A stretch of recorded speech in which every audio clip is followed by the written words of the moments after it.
Have you ever just looked around your town or city and felt, well, a little let down, a bit tired of what you're seeing? You are definitely not alone. Today, we're going to dive into a really powerful argument about why our surroundings matter so much more than we think.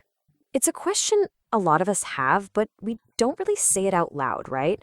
From just chaotic streets to these kind of soulless new buildings, there's this feeling that something's gone wrong with how our shared spaces look. But what if this isn't just about taste?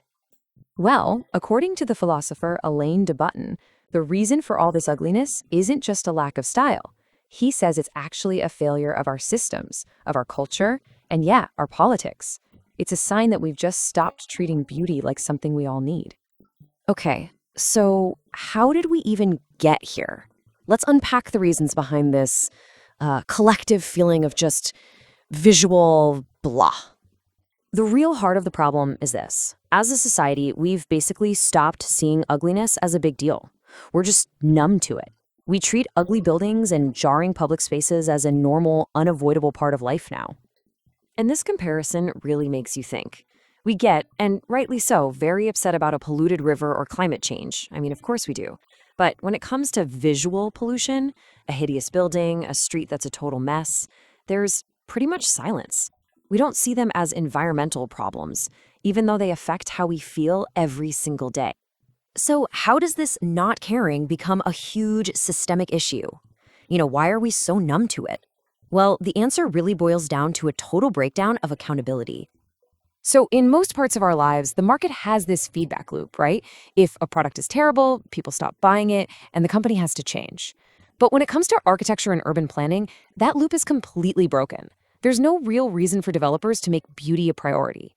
This is such a perfect way to put it. Think about a new smartphone. It gets thousands of reviews, user ratings, all this feedback that forces the company to keep making it better. Now, a new skyscraper? It sells its office space or apartments, whether the public thinks it's beautiful or an eyesore. There's no accountability, no real public review system. But here's the thing, it wasn't always like this, not even close. To really get what's happening now, we kind of have to look back at what made older cities and towns feel so much more, harmonious. So back in the day, 3 things really helped create that natural harmony. First, builders pretty much had to use local materials like stone and wood, which automatically made everything look like it belonged together. Second, planning was done for the long haul, for generations, not for next quarter's profits. And third, you usually had some kind of central authority that made sure everything fit into a consistent, unified vision for the whole city. But this harmony isn't just about looking nice, it actually connects to something really deep in our psychology. It turns out our brains are hardwired to want a very specific kind of balance from the world around us. And those 2 things are order and variation. Our brains love patterns and symmetry. It's calming, it feels stable. But at the same time, we need a little bit of surprise, some complexity, to keep things interesting. Great architecture, just like great music, is a master at this balancing act. It makes us feel calm with its order, but then it delights us with its little details. Okay, so if the market has failed us and our whole modern approach is a mess, what's the answer? Is a beautiful, coherent city even possible anymore? Well, the answer is yes, and the vision for how to get there is actually pretty democratic. The solution is this idea that, I know, sounds a little weird at first, democratic centralization. But this is not about some top-down authoritarian control. It's about creating a single planning group that is accountable to the public. Think of a board with design experts, community leaders, elected officials, and giving them the power to create and stick to a long-term cohesive vision for a city. That way, new buildings actually add to the harmony instead of taking away from it. And this isn't just a fantasy. We've seen it work incredibly well in the real world. Just look at the redevelopment of Java Island in Amsterdam. A coordinated plan created this amazing, harmonious neighborhood. Or the incredible transformation of King's Cross in London, which went from an industrial wasteland to a beautiful public space. Even how Berlin thoughtfully rebuilt after the Cold War shows that when you have a clear central vision, modern cities can be absolutely beautiful. And this all brings us to the final and maybe the most important point. It's about changing how we even talk about this. It's not a matter of taste, it's a matter of civic duty. So, where does the change start? It starts with us. It's a lot like the environmental movement, which didn't start with a law. It started with a cultural shift that demanded political action. A movement for beauty can begin the exact same way, by us raising awareness and demanding that our leaders make the look and feel of our shared spaces a real priority. At the end of the day, this is the one thing to take away from all of this. Beauty in our public spaces is not some optional extra. It's not a luxury for the rich. It is essential for our well-being, for our sense of community, and for our collective spirit. It's a fundamental civic necessity. So I'll just leave you with this to think about. What if we started seeing the beauty or the ugliness of our own streets not as some accident, but as the result of a whole series of political and economic choices? And what if we decided it was time to make different choices? Okay, let's unpack this. I think we've all had that experience. You're walking or driving through a newly built area, maybe a sprawling corporate campus or a new housing tract. And even if you can't quite articulate why, something just feels fundamentally hollow or jarring or just plain bad. It does. It's that pervasive sense of visual discord, like nothing quite belongs together. Right. The buildings clash, the materials feel dishonest. Yeah. And the whole environment just leaves you feeling strangely, flattened or stressed. And, the sources we're diving into today suggest that this feeling, this aesthetic malaise, it's not just a personal taste preference. It's not just you thinking, oh, I don't like that style. It is fundamentally a far more serious issue. Absolutely. Our deep dive today is centered on a really powerful and, I think, profound argument that the ugliness we see in so much modern architecture isn't just an unfortunate aesthetic outcome. It's actually a cultural and political failure. That's the core of it. We're talking about the civic necessity of beauty, this idea that it is absolutely essential for a functioning, humane society. So this is our mission for today. That is precisely the mission. We're going to take this really audacious claim that ugliness is a civic symptom, and we're going to analyze the specific political and economic mechanisms that allowed it to take hold. Okay. So this requires us to look past, superficial complaints like, I don't like glass boxes, and explore the market forces and the societal structures that currently permit and even actively reward the construction of these poorly conceived environments that really diminish the human experience. So this is not just an art critique of concrete and steel. Not at all. We're looking at why the modern world so often feels aesthetically impoverished and what that profound lack of visual quality really says about our deepest societal priorities. It's asking a tough question.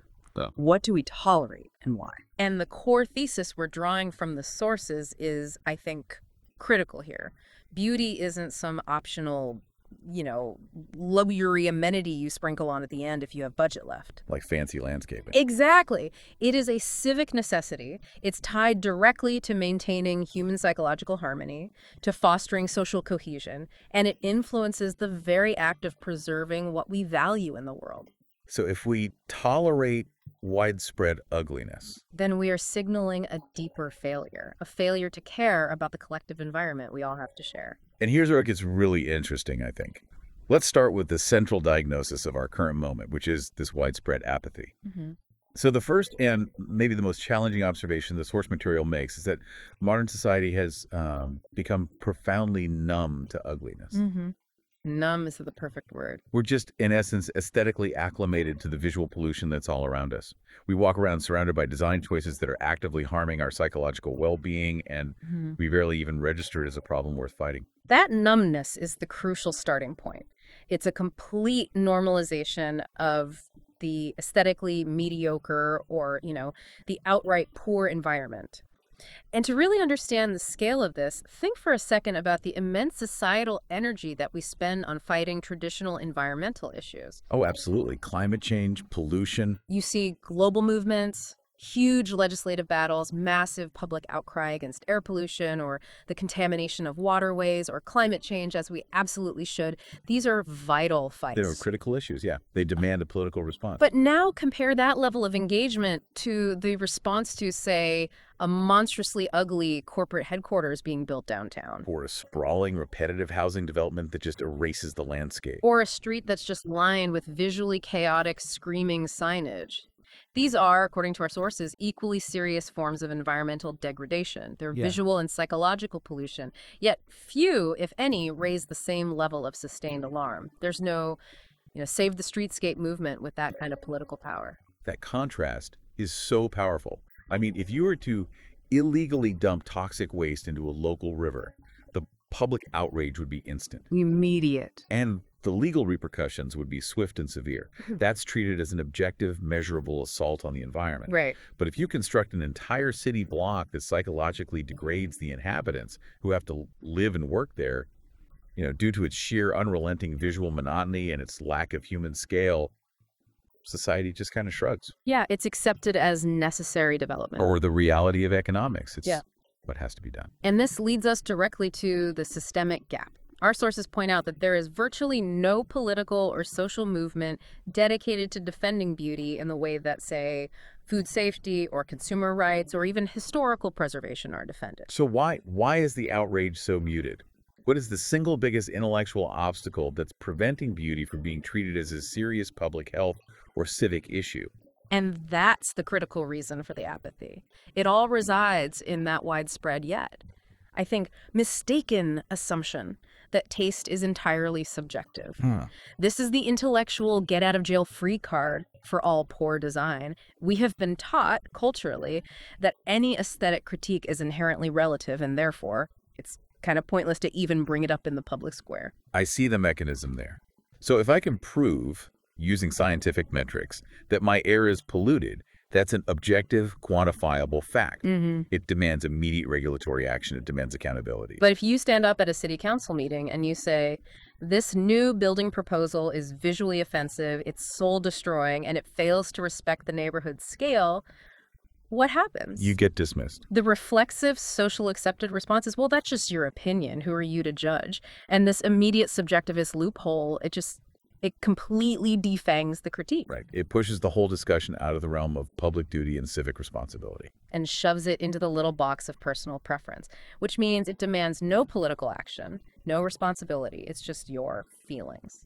So the architects and the developers who prioritize, cost reduction, cheap materials, and just getting it done fast, what we might call lowest common denominator design, they can use the cloak of subjectivity as this unassailable shield. An unassailable shield against any form of democratic or public accountability. Precisely. The moment we all agree that there's no objective measure of harmony or proportion or civic dignity, then literally any building can be built. Wow. This philosophical retreat from objective aesthetic quality is arguably the greatest cultural failure in modern architecture. It substitutes rigorous, informed critique with this polite, meaningless tolerance for anything. And the consequence is this pervasive sense of loss that so many of us feel. And that brings us back to defining the stakes. The source material offers this incredibly powerful summary. When our cities are ugly, it is a clear sign we've lost touch with what makes life harmonious, humane, and ultimately worth preserving. That framing is so essential because it immediately moves the discussion out of the esoteric realm of art history. Right, it's not just for specialists. And puts it squarely in the middle of public health and civic duty. Think about the language we use for high-quality places.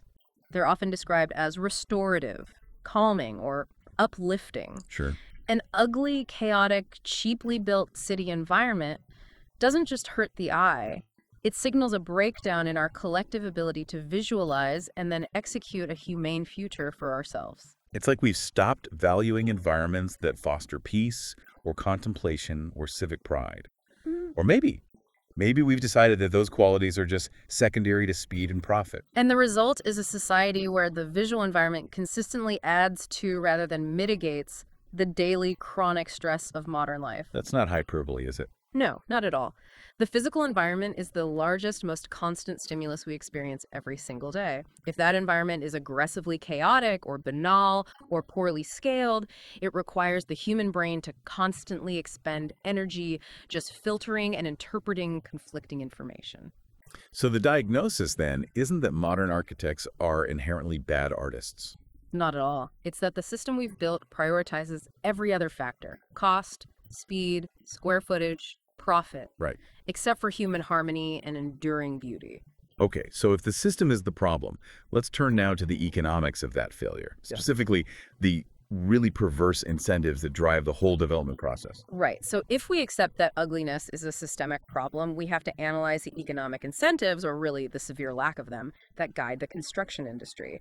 And this is where the concept of market failure in architecture becomes glaringly obvious. It's almost undeniable. Okay, let's unpack this using that really sharp comparison the sources make between architecture and consumer products. It's a great comparison. So consider nearly any consumer product you interact with daily: your headphones, your coffee maker, your laptop, even a piece of well-designed furniture. Okay.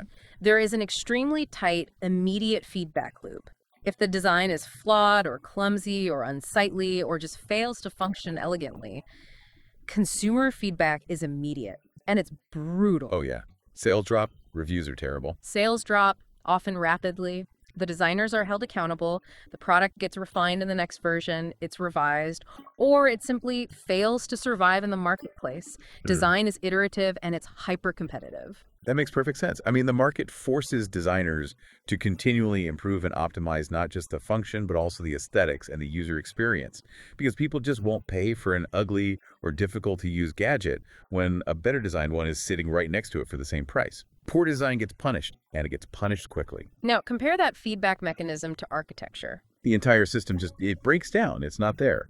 When a 40-story building goes up, whether it's a generic glass residential tower or an ugly prefabricated office block, it doesn't face that same rigorous, iterative market pressure based on aesthetics. Not at all. Once the foundations are poured and the structure is financed, its aesthetic destiny is pretty much sealed for a century, maybe. And this leads us to the critical missing piece, which the sources highlight. It's an economic concept called the aesthetic externality. Exactly. That's the core technical insight. In economics, an externality is a cost or a benefit that affects a party who did not choose to incur that cost or benefit. Pollution is the classic example. Okay, so in this context, the developer gains the profit. But the public pays the cost of the ugliness. Right. Look, the developer's primary motivation is maximizing return on investment ROI over a pretty short term. We're often talking a 5 to 10 year window.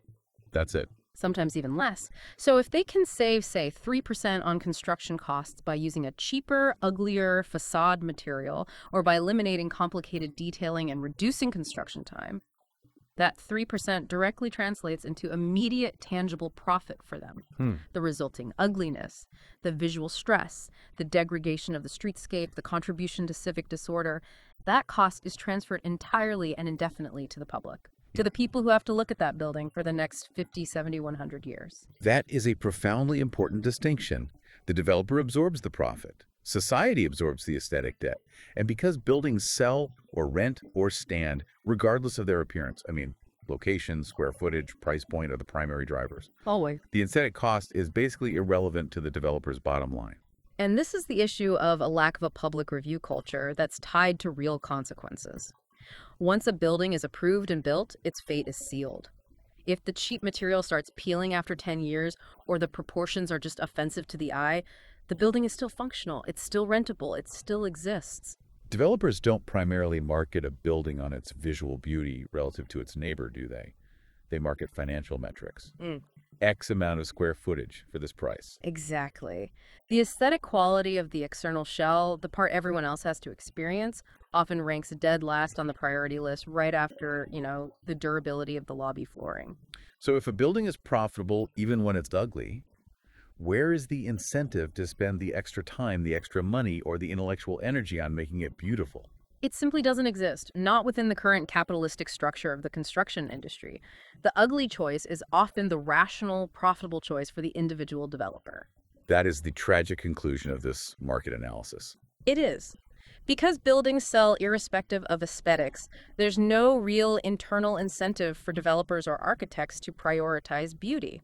A cost-effective, quick-to-build, aesthetically mediocre structure can yield the same or often a much better financial return than a beautiful, thoughtfully designed structure that required complex materials or specialized craftsmanship. So this severe lack of democratic or market accountability allows poor design to just persist and multiply, completely unchecked. Ugliness isn't some random aesthetic failure. It's an inevitable, expected outcome of a system that is specifically designed to reward short-term profit and externalize the long-term aesthetic costs onto the entire community. And Unlike a failed product you can just discard, the sheer permanence of the architectural medium makes the failure so much worse. Right. If a poorly designed app fails, you just delete it. Gone. Exactly. But if a poorly designed 50-story concrete slab stands for 70 years, it imposes its unpleasant psychological toll on every single person who walks past it, lives near it, or has to stare at it from their window for the better part of a century. The failures of architecture are inherited by multiple generations. We are literally locking society into a state of perpetual visual fatigue. It's a literal form of visual debt that the public is forced to pay, indefinitely, with interest. Ugh. So if this destruction is the inevitable result of short-term capitalism, we have to ask, was it always this way? I mean, how did previous societies structure their systems to avoid creating this kind of self-inflicted aesthetic wound? So let's transition now to understanding what was lost. And that means looking at successful historical environments. When we look at historic cities, from the stone villages of the Cotswolds in England to the carefully planned boulevards of Paris, there is often this powerful, immediate sense of aesthetic harmony. Or, as our source calls it, coherence. Coherence is the key word. So what systemic factors guided that historical building process that seem to be completely missing today? Well, that coherence wasn't an accident.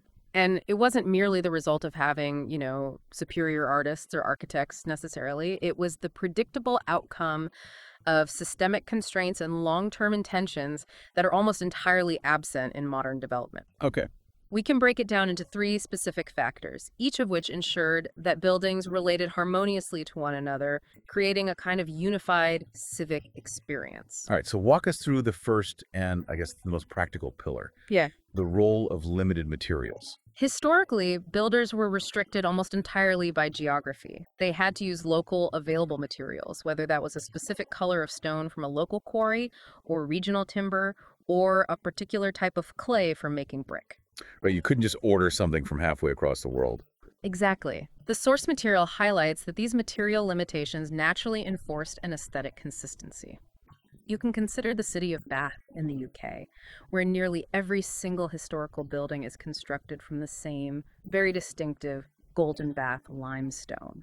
So even if the architects in Bath experimented with different styles, some are Georgian, some are neoclassical, the mandatory use of that same limited material meant that every structure shared a common visual DNA, a common color palette. That's it exactly. It's like composing a complex piece of music, but you're only allowed to use 3 instruments. The very limitations become the source of the aesthetic harmony. And contrast that with today. Today, with global supply chains, an architect designing a modern mixed-use block can specify, high-gloss aluminum cladding from the Middle East, Sure. duck composite paneling from Germany, and granite that's been shipped from Brazil, all on the same street or even on the same building.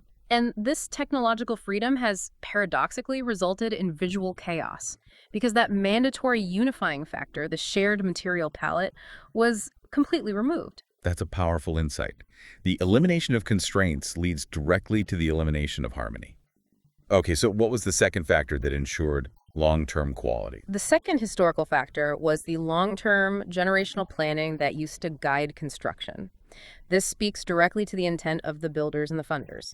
Building was often guided by elites or patrons or religious authorities who planned in terms of generations. We're talking 100 or even 300-year horizons, not quarterly reports. Yeah. They focused on permanence, civic legacy, and durability because their reputation and the dignity of their city were tied to the longevity and the quality of the finished product. The entire mindset was completely different. I mean, when you build with the expectation that this structure has to last 300 years and reflect positively on your family or your city for that entire duration, your short-term profit motivations, like cutting corners on materials or detailing, they must take a severe backseat. A very severe backseat. Today's developers, as we said, operate on these very short investment cycles. They're often only planning for the next 7 to 10 years before they sell the property and move on. This frenetic, profit-driven decision-making maximizes liquidity and it minimizes the upfront cost, but it utterly sacrifices quality and aesthetic permanence. Whereas historically, the upfront cost of skilled labor and high-quality material was justified. It was justified by the civic reputation and the lasting cultural quality. It was an investment in legacy, not just an asset to be flipped. And that brings us to the third pillar, the need for centralized consistency. The final pillar was the existence of a centralized authority and consistency in urban design. A guiding hand was necessary to ensure that all the individual parts made sense within the whole. Okay. So the centralized authority, whether it was a monarch, a municipal guild, or a single master planner like Baron Haussmann in Paris, or even the guiding plans behind cities like Savannah, Georgia, it allowed for a consistent, unified urban design. So they were enforcing a set of rules of engagement, basically, making sure buildings related to one another. Precisely. You didn't have a scenario where one developer could build a wildly unique, aggressive, brutalist shopping center right next door to a classically proportioned red brick residential block.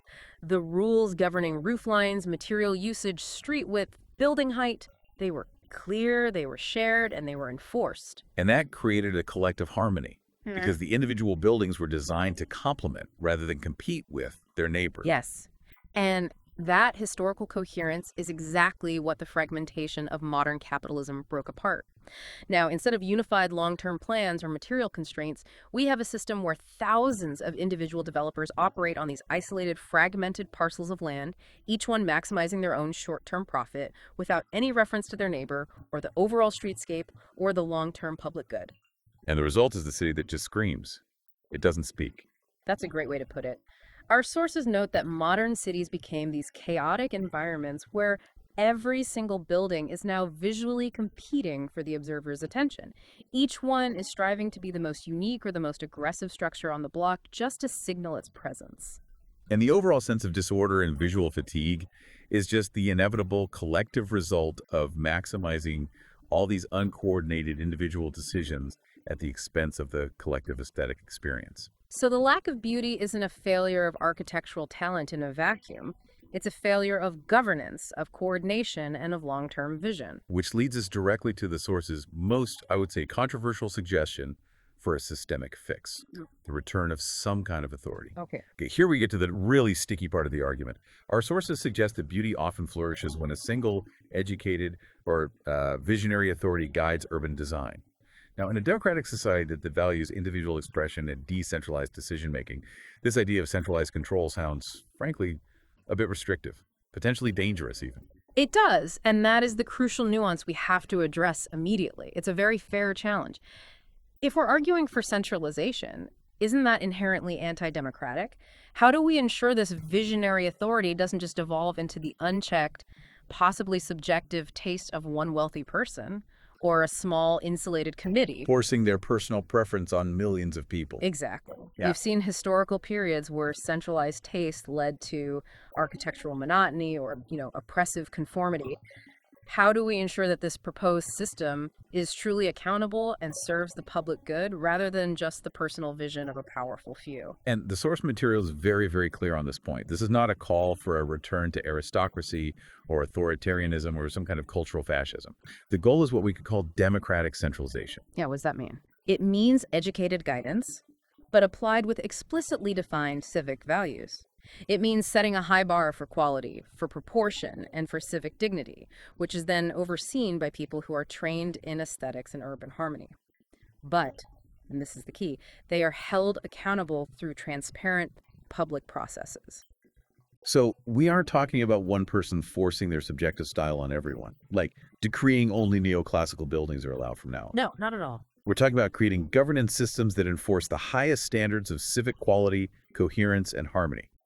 Much like we already have mandated standards for environmental safety or structural integrity that apply to all builders. Precisely. The goal is to enforce the grammar of the city, not to dictate the vocabulary.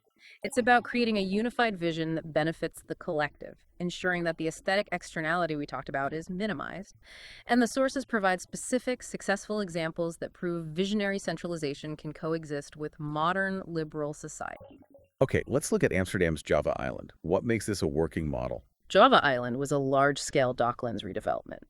The local government imposed a very strict, unified aesthetic and planning framework before they sold off the individual parcels to architects and developers. So they set the rules first. They set the rules first. They didn't dictate the specific style, but they demanded coherence in things like building heights, window-to-wall ratios, material quality, which was primarily brick, and the relationship of the building to the street and to the water. So the framework dictated the collective harmony. Yes, and the result is a highly desirable, visually harmonious urban environment where the collective good was prioritized over individual developer whim.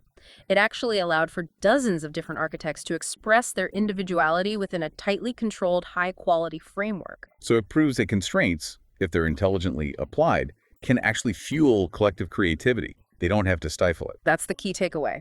Now then there's London's King's Cross redevelopment, which involved reclaiming these huge tracts of old industrial land. A massive project. Massive. King's Cross is a powerful example of a vast central site managed by a single master developer who was working under a clear, highly regulated long-term vision. This allowed for an internal consistency in materials, in streetscapes, public spaces, and architectural style across the entire sprawling district. It's a modern demonstration of that long-term generational planning we discussed earlier. It is, executed by a visionary authority that insisted on enduring quality and aesthetic coherence, and they successfully blended modern function with historical resonance. It's a triumph of that model. And finally, Berlin's post-Cold War redevelopment. This shows how complex and, I guess, how politically sensitive enforcing a vision can be. Oh, absolutely. Berlin had the monumental, almost impossible task of reunifying a city that was physically, culturally, and ideologically fractured for decades. The planning decisions that followed were inherently political. And the decision to enforce aesthetic codes, often referencing pre-war urban typologies to restore density, symmetry, and historical continuity, that was a conscious choice. It was driven by the desire to restore a sense of civic gravitas and unity to the new capital. This post-unification design was a form of centralized aesthetic healing. It was a recognition that the visual environment profoundly influences political consciousness. But let's navigate the politics of aesthetics because, as the source points out, this debate is just so deeply tangled with political identity. Why is it that caring about beauty is often wrongly perceived as being conservative or elitist?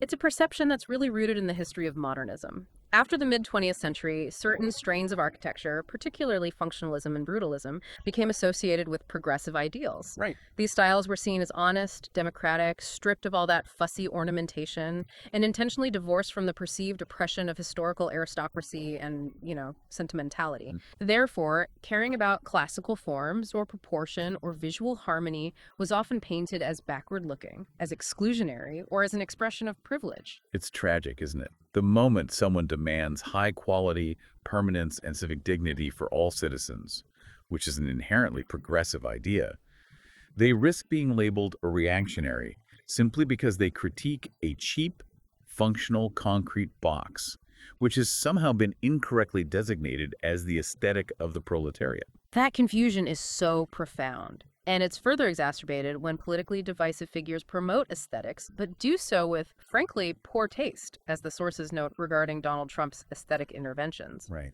When a polarizing figure attaches themselves to aesthetic critique, they just muddy the waters for a broader, progressive aesthetic appreciation. It makes it harder for beauty to be claimed as a shared civic value across the political spectrum. It effectively weaponizes bad taste against the possibility of establishing good civic design standards. Which is why the sources insist so strongly that beauty can and must coexist with both democracy and progressive societal values. To demand beauty is to demand high quality, permanence, and psychological harmony for all citizens, irrespective of their income. It is, in its purest form, a shared civic good. It is a fundamental progressive goal because it improves the universal quality of life for everyone. We need to reclaim aesthetic concern as a central act of public care. We do. Okay, so if the political solution is this idea of visionary democratic authority, we need to understand why humans respond so strongly to that visual order in the first place. We need to shift from policy and governance to the human mind itself. Our sources suggest that the core reason we react so strongly to aesthetic order is not, just cultural training, but a really deeply rooted biological and psychological human craving for stability. And modern design often violates this craving completely, leading to that sense of subtle stress we discussed at the beginning. Yeah, and when we talk about psychological impact, we're moving beyond simple preference. I like this, I don't like that. And we're moving into cognitive processing and neuroscience. Humans are fundamentally wired to seek patterns, predictability, and safety in their environment. It's an evolutionary thing. It's a deep evolutionary imperative. Recognizing order helps us conserve cognitive resources. A visually chaotic, disorderly city forces the brain to constantly work overtime, processing conflicting inputs. It essentially creates a low-level, chronic state of cognitive stress. The beautiful or harmonious environment, then, is one that successfully relieves that cognitive load. And the source uses a really powerful analogy here, suggesting that architecture is much like music. It's an excellent starting comparison because it just illuminates the delicate balance that's required. Architecture, much like music, achieves its best effect when it masterfully balances two things: order and variation. Good music relies on an underlying rhythm, repetition, and a predictable structure. That's the order. But to be interesting, it also includes surprising melody changes, crescendos, and small unexpected shifts. That's the variation. So in architecture, the order is provided by repetition. The windows are all the same size, the columns are spaced evenly, the materials are consistent, the height follows a pattern. Yeah. That's the rhythm section. It's giving the eye a baseline to follow. Correct. That's the implementation of order, which provides the mind with stability and expectation. But as we know, pure repetition is just boring. It's monotonous. It can be oppressive. That's the failure of so many modernist housing blocks. Right. Where the mastery comes in is combining that fundamental order with small, surprising deviations. A unique carving on a lintel, a slightly varied texture in the brickwork, an unexpected shadow line that catches the light in the afternoon. This variation keeps the mind engaged, but it doesn't overwhelm it. It's comforting, but not dull. And if we look at the specific visual elements, the sources highlight symmetry and proportion as mechanisms that specifically soothe the human mind. Why are these so powerful? They're powerful because they speak directly to our innate understanding of natural and biological order. Sure. Symmetry, in particular, mirrors the fundamental organization of the world we evolved in. From the bilateral symmetry of the human body and the faces we're wired to trust, to the radial symmetry of flowers, of trees, and many geological formations. When our environment reflects that natural order, it provides an instant cognitive ease and a profound sense of grounding, of emotional calm. It's a shortcut for the brain. We don't have to struggle to interpret the space. It instantly registers as balanced and safe. So why does this sense of proportion matter so much amidst the chaos of daily life, which is already stressful enough? Yeah. Because daily life is inherently messy. It's unpredictable and chaotic. We're constantly dealing with emotional turmoil, unpredictable traffic, financial anxiety, complex social interactions. Our built environment should function as a stable container for all of that. A psychologically restorative backdrop that offers calm and respite. So when the architecture itself is chaotic or jarring or just plain ugly, it's simply adding another layer of complexity to an already stressed nervous system. It's the visual equivalent of having a constantly irritating background noise playing in your environment all day long. Exactly. The sources delve deeper into this, noting that principles like the golden ratio or fractal patterns, patterns that repeat at different scales, which are very common in nature, are often found in historically successful designs. These proportions aren't arbitrary. Not at all. They resonate with how our visual cortex naturally processes information. When a building uses these established nature-based proportions, it essentially minimizes the processing effort required by our brains, freeing up mental energy. So the ugly, cheaply constructed building is effectively adding stress to our lives, minute by minute, day by day, simply by failing to provide that restorative balance and demanding constant, needless cognitive effort from us. It's a subtle but relentless psychic drain. That's the civic necessity argument crystallized right there. If we are aiming for a humane society, the environment must actively support human psychological health and neurological well-being, and that support is intrinsically linked to aesthetic order, proportion, and harmony. Beauty is essential infrastructure for the mind. So if the problems are systemic, if they're rooted in market failure, political apathy, and a cultural retreat into subjectivity, then the solution has to be systemic and long-term. And the sources outline a path forward, one that hinges on public awareness and cultural evolution, rather than just, waiting for some top-down mandate to appear. Right. We can't simply wait for a benevolent dictator of taste to emerge, or for developers to suddenly become philosophers. The change has to come from the ground up, much like other major societal shifts we've seen in the last 50 years. Exactly. Our sources use these powerful historical analogies, just as major intellectual shifts like feminism or civil rights or environmentalism, they began not primarily with legislation. They began as fundamental changes in cultural and intellectual priorities. Those movements succeeded by changing what society believed was important, what was worth discussing, and what was worth fighting for politically. And beauty must re-enter our collective priorities in that same way. Which means we need to develop a cultural language around architecture and urban design that moves beyond just saying, that's nice or that's ugly. Yeah. We need mechanisms for building collective aesthetic values and giving people the vocabulary to fight that aesthetic externality. We need to cultivate a shared language of value. And the sources detail 3 crucial avenues for this restoration of civic beauty. The first is robust cultural education. And I assume that means teaching people not just to passively appreciate existing art in a museum, but to actively understand the principles of good design scale, proportion, material honesty, and its measurable impact on civic life and well-being. Absolutely. This involves introducing design principles, spatial harmony, and architectural history as core components of a civic education, not just, electives for art students. The goal isn't to make everyone an architect, but to make everyone an informed citizen, someone capable of articulating what constitutes a high-quality, humane-built environment and, crucially, defending it in public forums. The second avenue for change is fascinating, and it directly tackles that subjectivity shield we talked about, using data-driven feedback on urban environments. Yes. If subjectivity is the enemy that paralyzes debate, then measurable data is the weapon that can empower it.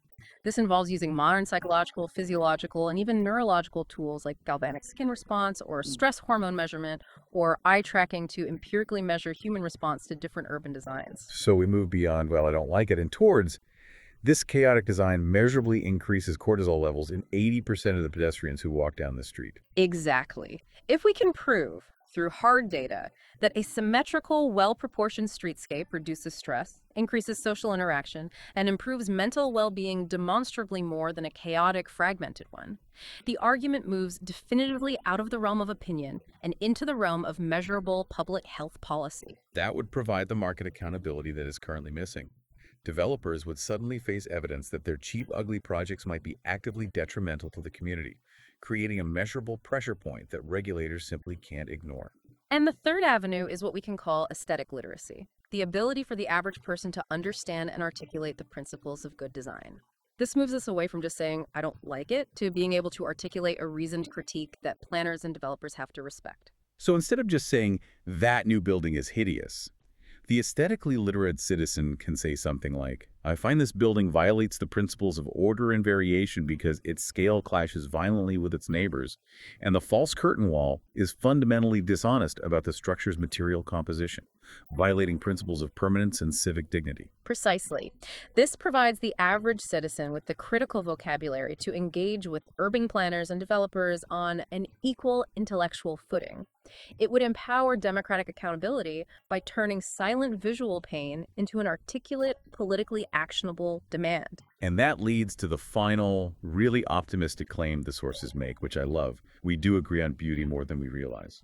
And that's a huge shift in perspective. If the psychological research indicates that most humans respond positively to fundamental concepts like balance, harmony, and proportion, which is suggested by our shared evolutionary heritage, then the problem isn't a fundamental disagreement on what beauty is. We instinctively know it when we see it. So the problem then is the lack of systems that can effectively reflect and implement this latent collective agreement. Absolutely. The task is not to create a consensus. That consensus largely exists already in our instinctive human response to order. The task is to create the governance, the accountability, and the feedback systems that allow that shared desire for beauty to be realized structurally and politically.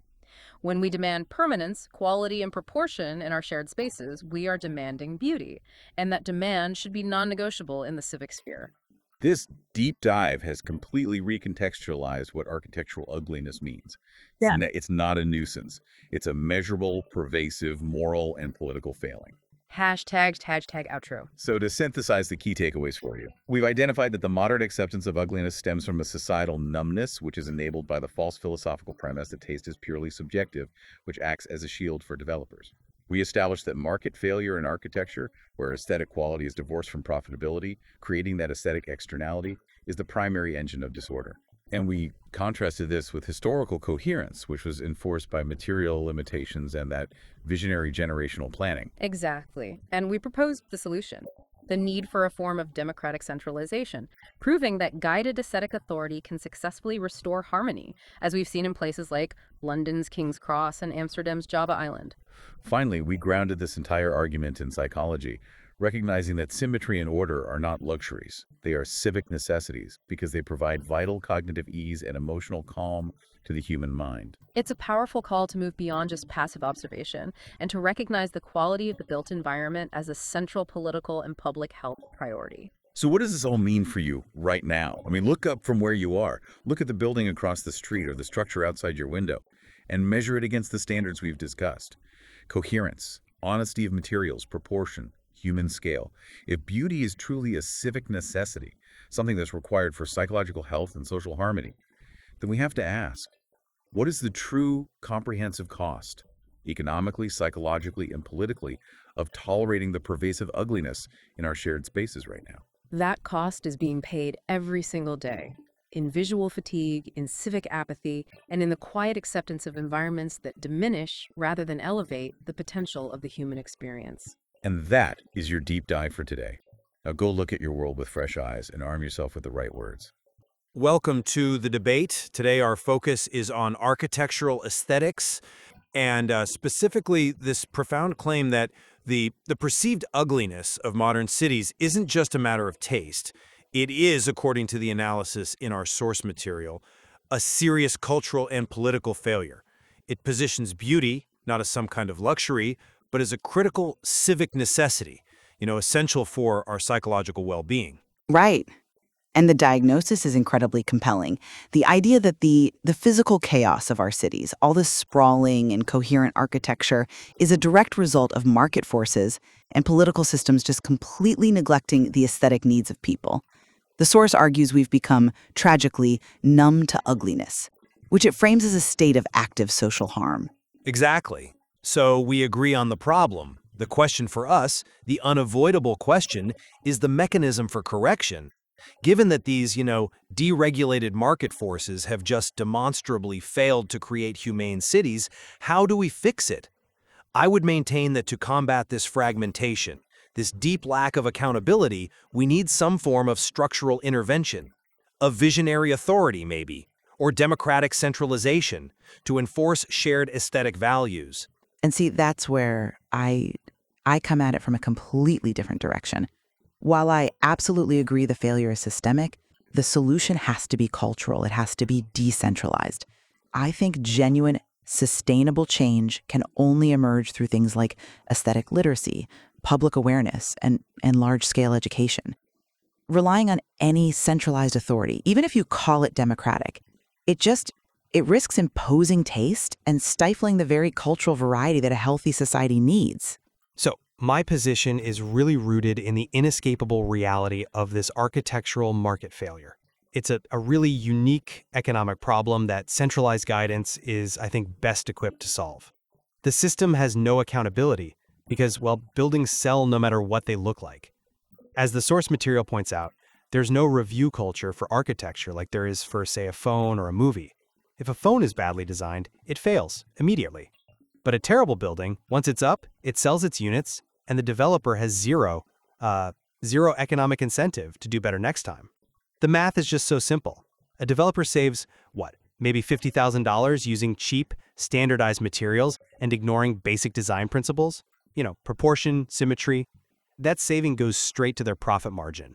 But that $50,000 in savings is then spread as this aesthetic and psychological burden across 50,000 residents for the next 80 years. That externalized cost is precisely why the market is broken. It cannot fix itself. So we need a structural check on that. And just look at history. The older cities we all admire, Paris, parts of London, Amsterdam, they benefited from long-term generation-spanning planning, often guided by authorities who set consistent standards, scale, material, rhythm. Modern capitalism just fragmented all of that. To replicate the successful projects we see today, like Amsterdam's Java Island or London's King's Cross, where they achieved this amazing long-term consistency, that required guidance from an educated, authoritative body. And I want to be really clear about what democratic centralization means here. This isn't aristocracy, It's not fascism. It means things like mandatory architectural design review boards, composed of credentialed experts operating under publicly vetted aesthetic mandates. And these mandates wouldn't dictate style, not at all, but they would ensure principles. Human scale, proper proportion, material durability. Things the source suggests reflect a universal, psychologically validated aesthetic preference. It's a regulatory body with actual teeth, with the power to deny permits that violate these shared standards. We'd be reinstating the consistency needed for coherent design, but, doing it democratically. It's an interesting hypothesis structurally, but I have to argue that your proposed cure runs an equal, if not greater, risk of its own systemic failure. The diagnosis of market failure is absolutely spot on. And yes, architectural ugliness is a social issue right up there with pollution. But the solution has to be in cultural education and feedback, not in centralized governance. Relying on an educated authority, no matter how well-intentioned, it's conceptually dangerous because aesthetics, unlike, say, structural engineering, are so deeply tied to cultural evolution. The material itself seems to place its ultimate hope in the public sphere. It suggests beauty has to re-enter our collective priorities through cultural education, through aesthetic literacy, an intellectual shift, just like the rise of environmentalism or feminism. I mean, those movements didn't succeed by setting up centralized aesthetic police. They succeeded by reshaping the intellectual framework of society itself. And that changed consumer demand and political will from the bottom up. So that implies the real power has to be decentralized. It has to be about reshaping the demand for good design, not creating an authority to manage the supply. And we have to face the political reality you kind of glossed over. The source notes that caring about beauty often gets wrongly tangled up with politics, with elitism, or even with poor taste when it's promoted by certain powerful figures. Centralization just makes that worse. It creates a political football out of design. It makes the whole project vulnerable to backlash. If a centralized board imposes a standard and the next administration decides it's unpopular or too expensive, well, the whole thing collapses. All you've achieved is resentment. We have to cultivate a deep, decentralized consensus that treats beauty as a democratic right, one that's strong enough to survive political turnover. I see why you'd emphasize the cultural shift, but let me challenge you on the sheer scale of the inertia we're facing. How can purely decentralized education possibly overcome the inertia of a multi-trillion-dollar construction industry? I mean, an industry with no immediate financial motive to change. Buildings get built on 4-year cycles, not on generational cultural shifts. The market is fundamentally non-responsive to this today.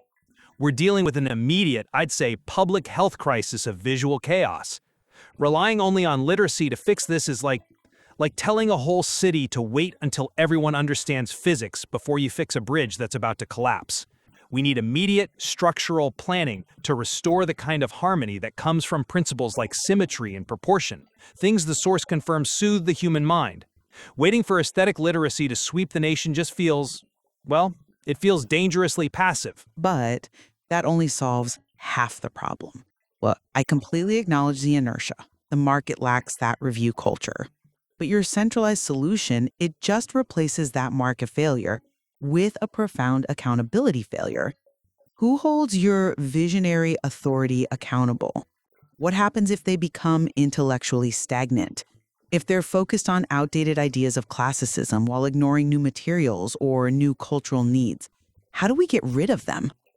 Real accountability emerges from an educated public that demands better design, a public that leverages social media, that drives property values based on aesthetic quality, and makes good design a prerequisite for buying.